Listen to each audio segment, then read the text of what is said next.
आपने जुमला तो बहुत सुना होगा, आया राम गया राम, लेकिन क्या आप इसके पीछे की कहानी जानते हैं? दरअसल आया राम गया राम का किस्सा शुरू हुआ साल 1967 में। इस वाक्य को अमर कर देने वाले शख्स थे गयालाल। गयालाल हरियाणा के पलवल जिले के हसनपुर विधानसभा क्षेत्र से विधायक चुने गए थे। आइए आज आपको वह कहानी सुनाते हैं, लेकिन इससे पहले आप ये जान लीजिए, लोकसभा चुनाव 2024 के बीच दल बदल शब्द दो कारणों से सुर्खियों में है, जिसमें पहला कारण भारतीय जनता पार्टी का टिकट वितरण है। एनडीआर के मुताबिक सत्ताधारी बीजेपी ने 28% टिकट दल बदलियों को दिया। इनमें कांग्रेस के आए नेताओं का दबदबा ज्यादा है। कांग्रेस से बीजेपी में आए नवीन जिंदल को देश की सबसे बड़ी पार्टी ने 30 मिनट के भीतर ही टिकट देने की घोषणा कर दी। दल बदल शब्द के चर्चा में होने की दूसरी बड़ी वजह कांग्रेस का मैनिफेस्टो है। कांग्रेस पार्टी ने वादा किया है कि 2024 में अगर उसकी सरकार बनती है तो वो दल बदल को लेकर सख्त कानून बनाएगी।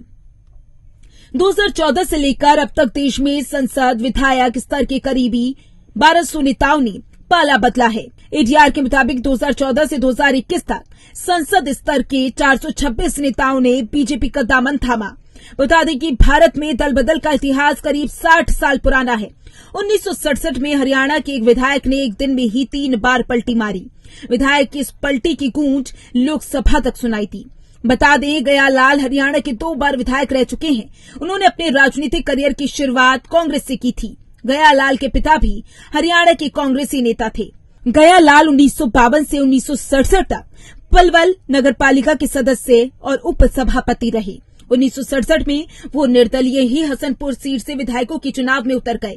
गया के सामने कांग्रेस के एम सिंह मैदान में थे, वहीं जनसंघ ने भी मान सिंह को मैदान में उतारा था। मुकाबला त्रिकोणीय होने की वजह से गयालाल चुनाव जीतने में सफल हो गए। गयालाल हसनपुर से 2 बार विधायक रहे। 1967 में गयालाल जनता पार्टी के टिकट पर मैदान में उतरे और निर्दलीय छोटे लाल को 17,000 वोटों से चुनाव हराया। गयालाल अपना आखिर चुनाव 1982 में लड़े, लेकिन वे जीत नहीं पाए।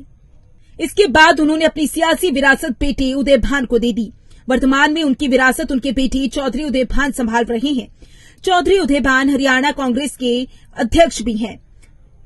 अब कहानी हरियाणा में हुए उस दल बदल की। पंजाब से अलग होने के बाद साल 1967 में हरियाणा में विधानसभा के चुनाव हुए। 81 सीटों के लिए हुए इस चुनाव में कांग्रेस को 48 सीटों पर जीत मिली। पार्टी की तरफ से भगवत दयाल को मुख्यमंत्री बनाया गया। कांग्रेस के 12 विधायकों ने दयाल का विरोध कर दिया और एक अलग गुट बनाने की घोषणा कर दी। कांग्रेस के अल्पमत में आते देख विपक्षी पार्टियां संयुक्त मोर्चा का गठन किया, जिसमें 16 निर्दलीय विधायक भी शामिल थे। इन विधायकों के सहयोग से राव बीरेंद्र सिंह हरियाणा के मुख्यमंत्री बने, लेकिन तभी एक बड़ा उलटफेर हो गया। कांग्रेस हाईकमान ने सरकार गिराने के लिए निर्दलीय विधायक से संपर्क साधना शुरू कर दिया। इसी क्रम में पार्टी ने हसनपुर से विधायक गयालाल से संपर्क साधा।